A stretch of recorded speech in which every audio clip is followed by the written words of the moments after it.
اب اگلے دن تمام رشتہ دار اپنے مرحوم کی قبر کے اوپر جاتے ہیں زیارت قبر کے لیے. تو تھوڑا سا اس کا تذکرہ کہ اگلے دن ان جانے والوں کی کیا ذمہ داری ہے.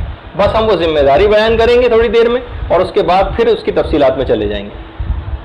پیغمبر اسلام اس بات کی بہت تاکید فرماتے تھے کہ قبور کی زیارت کے لیے زیادہ سے زیادہ جاؤ، کیونکہ یہ تم کو آخرت کی یاد دلاتی ہے.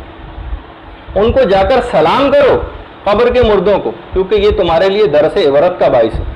الخصوص اپنے والدین کی قبر کے اوپر جانا، الخصوص یا والدین میں سے کوئی ایک بھی اگر انتقال کر گیا ہو اس کی قبر پہ جانا، یہ نہ صرف کہ گناہوں کی بخشش کا باعث ہے، بلکہ فقط والدین کی قبر پر جانے کی وجہ سے ہی اس بیٹے کو صالح شمار کر لیا جاتا ہے.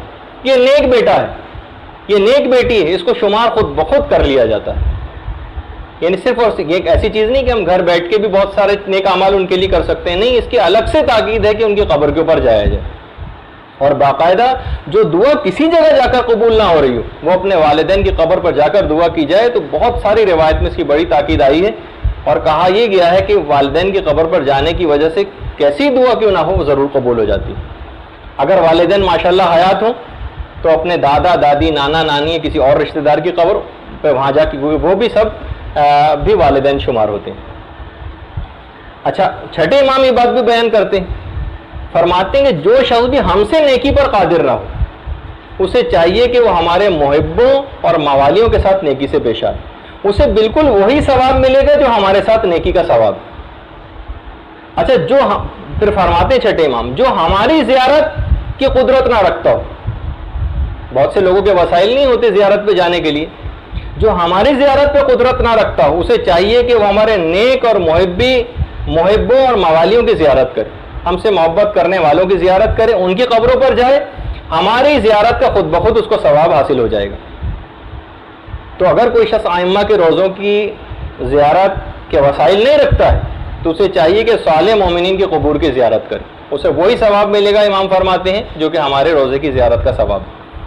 اور یہاں تک یہ بات بیان کی گئی ہے کہ امام حسین علیہ الصلوۃ والسلام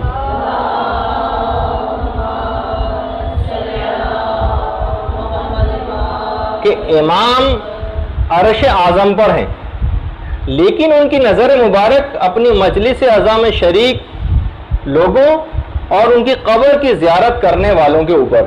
اگرچہ امام عرش اعظم پر لیکن ان کی نگاہ ان کی مجلس اعظم میں شریک لوگوں کے اوپر ہے اور ان کی قبر کی زیارت کرنے والوں کے لیے.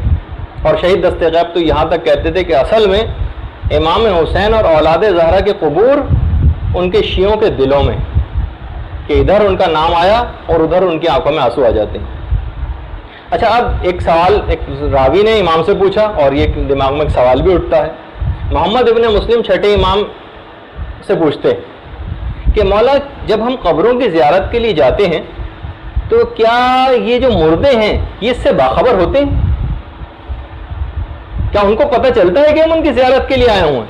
امام نے فرمایا، ای واللہ، ہاں خدا کی قسم، وہ اس بات انہم لیعلمون بکم، وہ اس بات سے آگاہ ہوتے ہیں کہ تم ان سے ملنے کے لیے آئے ہو. ویفرحون بکم، اور وہ اس بات سے انتہائی خوشی اور فرحت محسوس کرتے ہیں کہ تم ان سے ملنے آئے ہو. ویستانسون الیکم، اور وہ اس بات سے مانوس ہو کر خوشی حاصل کرتے ہیں، تم سے مانوس ہو کر خوشی حاصل کرتے ہیں کہ تم آئے ہو. وسائل الشیعہ میں باقاعدہ یہ روایت. اور خود ایک روایت تو وصیت کرتا ہوں اور تم یہ بات پلے باندھ لو، خدا تم کو اس کا فائدہ دے گا. وہ کیا ہے کہ قبرستان کی ہمسائیگی اختیار کرو، یعنی دوسرے الفاظ میں کہ قبرستان اکثر جایا کرو. آخرت کو تم اس بہانے یاد رکھو گے، دن میں بھی چلے جایا کرو، لیکن یہ بات یاد رکھو کہ رات کو قبرستان نہ جایا کرنا. مستدرک الوسائل کے اندر روایت ہے. اس بنا پر اکثر علماء نے عام مومنین کی زیارت، قبور کی زیارت کو رات کے وقت مکروہ قرار دیا، پیغمبر اسلام کی کیونکہ ممانعت تھی. البتہ معصومین کے روزوں کی زیارت وہ تو ہر وقت مستحب ہے، یعنی چاہے رات ہو چاہے دن ہو. اچھا، اب یہ سوال پیدا ہوتا ہے کیونکہ اپنے رشتہ دار کی قبر پہ جانا ہے، کب جائیں؟ دیکھیے، ویسے تو ہر وقت جا سکتے ہیں، یعنی کسی بھی دن چلے جائیں، لیکن خاص طور پر پیر کے دن اور جمعرات کے دن ذرا تاکید آئی. ایک تاکید جمعے کے دن کی بھی آئی ہے لیکن پیر اور جمعرات کی تاکید بھی. اچھا جو وقت کون سا ہونا چاہیے جانے کے لیے؟ جمعرات کے دن تو عصر کا وقت ہونا چاہیے. عصر کا جو وقت فضیلت ہے وہ ہونا چاہیے جو آپ کے دماغ میں ہوگا کہ عصر کا وقت فضیلت کب شروع ہوتا ہے.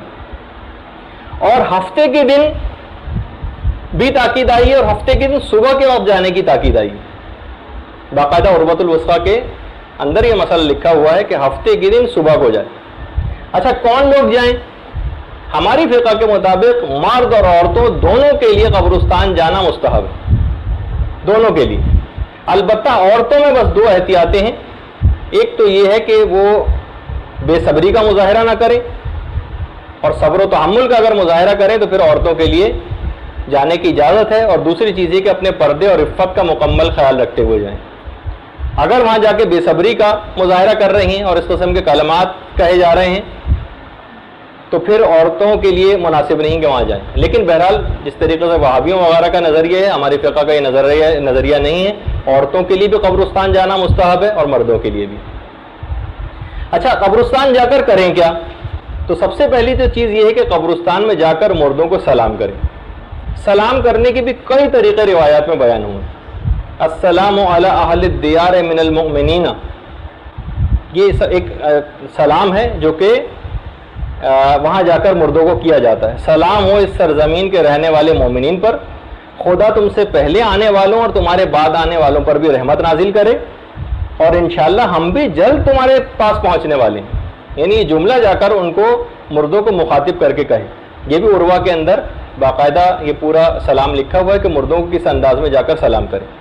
اچھا جب قبر کے نزدیک پہنچ جائیں تو اس وقت بھی کیا پوزیشن آپ کی ہونی چاہیے، اس کی بھی خاص بات بتائی گئی. قبر کے قریب بیٹھنا مستحب ہے، کھڑے ہونا بھی البتہ جائز ہے. بیٹھنا مستحب ہے، کھڑے ہونا جائز ہے. اچھا بہتر یہ ہے اور مستحب یہ ہے کہ قبلہ رخ ہو کر قبر کی زیارت کی جائے. اچھا ہاتھ کو قبر کے اوپر رکھا جائے اور جتنی بھی پڑھنے والی چیزیں وہ قبر کے اوپر ہاتھ رکھ کر پڑھی جائیں. اس کی بڑی تاکید آئی ہے. کیا پڑھیں؟ اب اس کے متعلق بھی بہت ساری باتیں ہیں. ایک تو یہ کہ سورہ قدر کو 7 مرتبہ پڑھنا بہت ہی تاکید رکھتا ہے. سورہ انا انزلناہ فی لیلۃ القدر. 8ویں امام یہ بات بیان فرماتے ہیں کہ جو مومن بھی قبر کی زیارت کے وقت 7 مرتبہ اس سورہ کو پڑھے گا، پروردگار اس مردے کو اور زیارت کے لیے آنے والے دونوں افراد کو بخش دے گا. 7 مرتبہ جو شخص بھی سورہ قدر کی تلاوت کر دے گا. اچھا دوسری چیز سورہ قدر کے بعد آیت الکرسی پڑھنا، اس کا بہت ثواب ہے. اچھا اگر کوئی شخص آیت الکرسی کسی بھی مردے کے لیے پڑھ دے تو چاہے وہ مردہ کسی بھی جگہ دفن کیوں نہ ہو، اس کی قبر سے ایک نور ساطع ہوگا اور پروردگار عالم اس قبر کے مردے کو یہ بات بتائے گا کہ یہ آیت الکرسی کا ہدیہ تمہارے پاس فلاں مومن نے بھیجا اور اس سے اس نے خود بھی بہت فائدہ اٹھایا اور اس کے عوض ایک بہت زبردست قسم کا ایک ثواب بھی ملے گا. اور بلکہ یہاں تک کہا جاتا ہے کہ پڑھنے والے کو ہر حرف آیت الکرسی کے بدلے جو کہ 75 حروف ہیں، خدا ایک فرشتے کو خلق کرے گا ہر حرف کے بدلے، اور جو کہ قیامت تک تسبیح کرتا رہے گا پروردگار کے، اس کو پڑھنے کا ثواب اس آیت الکرسی کے پڑھنے والے قاری کو ملے گا. اچھا یہ جتنی بھی چیزیں ہیں جیسے کہ ابھی میں بیان کر بھی رہا ہوں، سورہ قدر تو 7 مرتبہ پڑھنے کی بڑی تاکید آئی ہے، لیکن اس کے علاوہ جتنی چیزیں ان کو 3 دفعہ پڑھنے کی تاکید. آیت الکرسی 3 دفعہ، سورہ الحمد 3 دفعہ، اس کے علاوہ سورہ یہ جو معوذتین قل اعوذ برب الناس اور فلق، ان کو بھی 3 دفعہ پڑھنے کی تاکید ہے. سورہ یاسین کو 3 دفعہ پڑھنے کی تاکید ہے. سورہ ملک کو 3 دفعہ پڑھنے کی تاکید ہے، اور کچھ مفاتی کے اندر بھی کچھ دعائیں. علی خصوص ایک بات اور دماغ میں رہے کہ ویسے تو تمام رشتہ داروں اور احباب کو جانے کی تاکید ہے مومنین کی قبور کے اوپر، لیکن علی الخصوص جو سب سے قریبی ترین دوستوں کو قبر کے اوپر ضرور جائیں.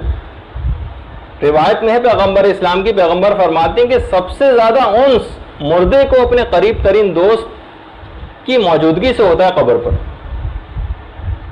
تو بہرحال یہ ایک چیز دماغ میں رہے تاکہ قریبی دوست اس بات سے غافل نہ ہو.